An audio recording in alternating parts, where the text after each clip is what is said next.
In this class, we will discuss the other biotechnology applications.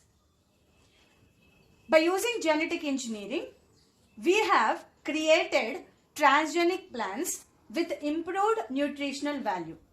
And one such example is golden rice. Now let's see how this golden rice variety is being produced. Now this is a rice variety which is Taipai variety. This is already a high yielding rice variety. So what scientists did is, by using genetic engineering techniques, they have introduced 3 genes into this Taipai variety of rice. Now these 2 genes they have taken from the daffodil plant, and 1 gene they have taken from the Erwinia bacteria. Now these 3 genes they have introduced into the Taipai rice variety. Right. Now these 3 genes, what they do inside this rice plant is, these 3 genes are helping to synthesize, that means after gene expression they produce beta carotene. They produce beta carotene. Now this beta carotene is synthesizing vitamin A. So what is the function of this beta carotene is, it will produce vitamin A. They have introduced the genes into the rice variety of Taipai. Now these genes in the rice plant, they produce this beta carotene. That means what?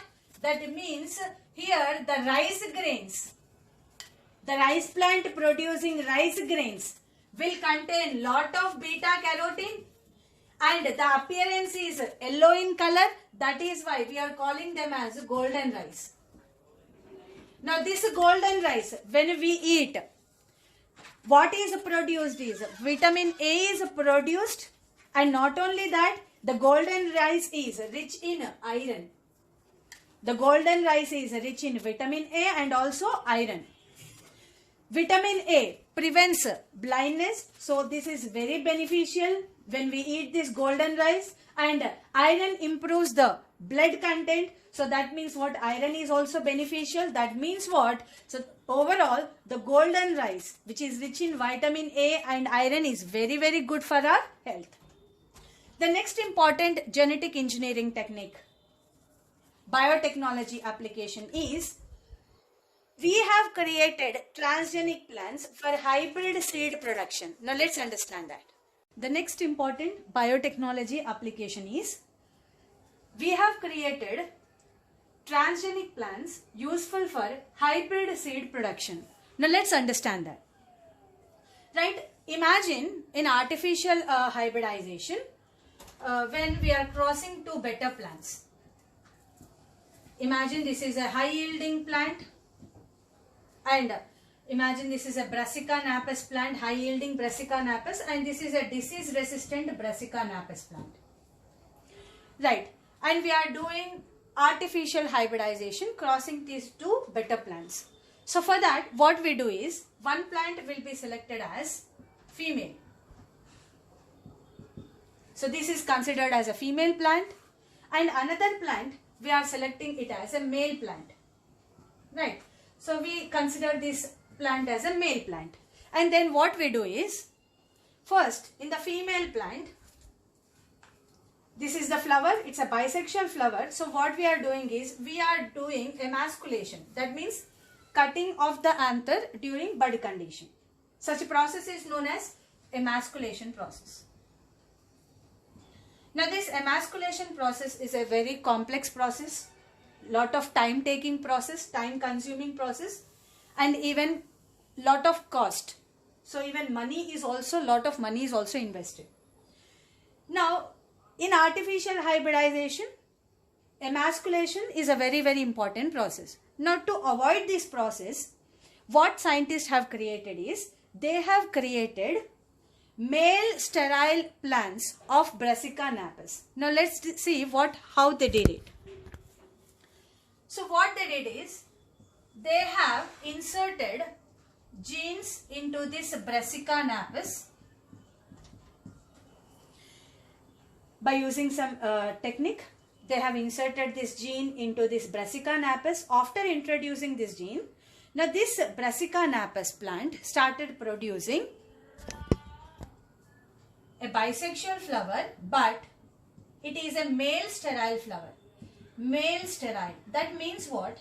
Here, this stamen part is non-functional. This male part is non-functional. Though it is present, but it's non-functional. So that means what? We can directly collect the pollen grains from the male plant and we can dust on the stigma of this flower of this female plant, right? So that means there is no need of emasculation required here, because what we did is, by using genetic engineering, we have inserted genes into this Brassica napus. Now this, because of this, what happens? Now this plant is producing male sterile flowers. Here the male part is non-functional. So that means we need not do emasculation here, not required. Directly we can collect pollen grains and we can dust on this female plant. So that means what? This kind of technique is preventing or eliminating the problem of emasculation and is also reducing the cost of this process. Right. So by using this technique, we have created male sterile plants of Brassica napus, and we have eliminated the problem of manual emasculation, and we have also reduced the cost of this artificial hybridization, and we have produced hybrid seeds. The other applications of biotechnology are, by using genetic engineering techniques, we have created transgenic plants tolerant or resistant to abiotic stresses caused by chemicals, drought, cold, salt, heat, and also we have created transgenic plants which are resistant to biotic stresses. Biotic means what? Which is resistant to various sort of microbial diseases like bacteria, fungal diseases, etc. Let's take some examples. The first example here is, we have created basmati variety of rice.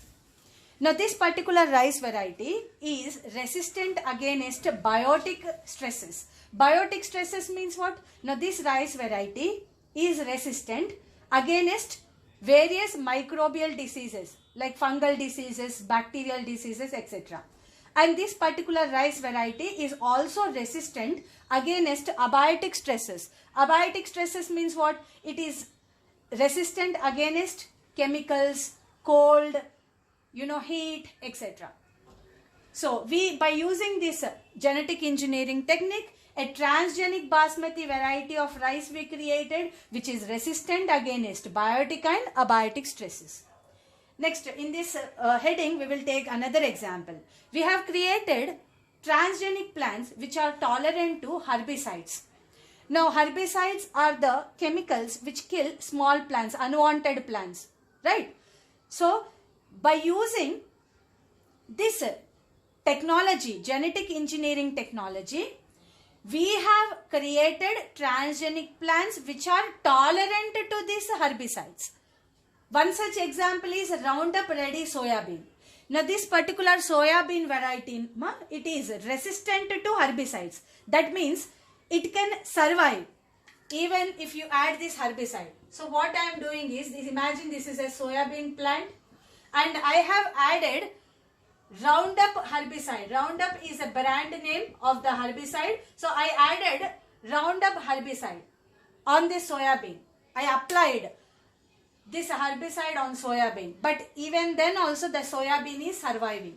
That means this particular transgenic plant, soybean, is surviving, is tolerant for this herbicide. Next important application is, we have produced transgenic plants which produces hirudin.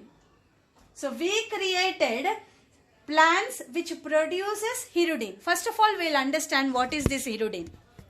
Hirudin is an anticoagulant.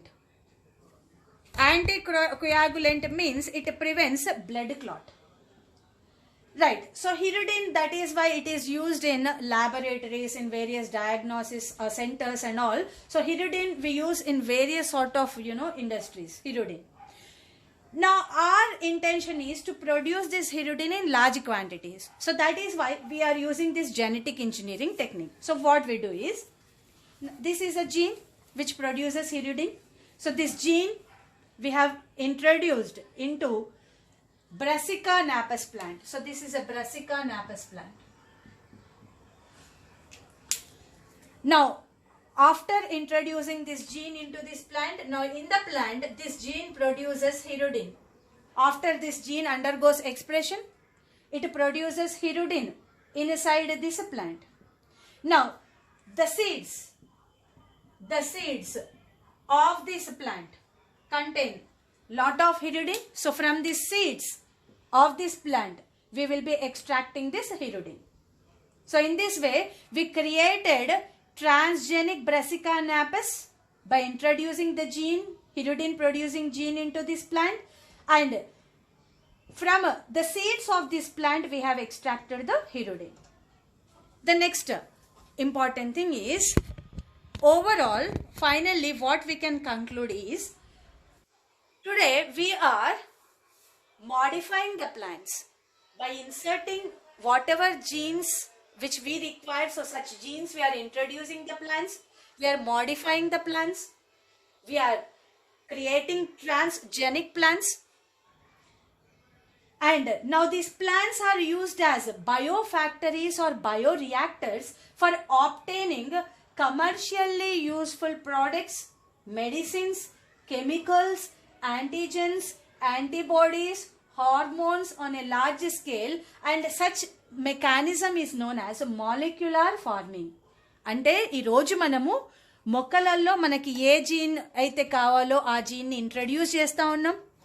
Like ఇక్కడ the gene which producing hirudin we introduced, అట్లనే the gene which produces insulin we introduce in other plant. అంటే whatever according to our wish we are inserting the genes into the plants, transgenic plants గా వాటిని తయారు చేస్తున్నాం. And now these plants, what they are doing, they are acting as a factory. ఇప్పుడు ఈ మొక్కలు ఒక ఫ్యాక్టరీగా తయారైపోయినాయి. మనకు కావాల్సిన ప్రోడక్ట్ని మొక్కలలో ప్రొడ్యూస్ చేపిస్తూ ఉన్నాం by introducing such respective genes. So the plants are acting as what? Biofactories or bioreactors, and producing whichever product which we require, like antibodies, antigens, hormones, chemicals, medicines, and this technique is known as molecular farming. So by this we have completed the biotechnology applications chapter.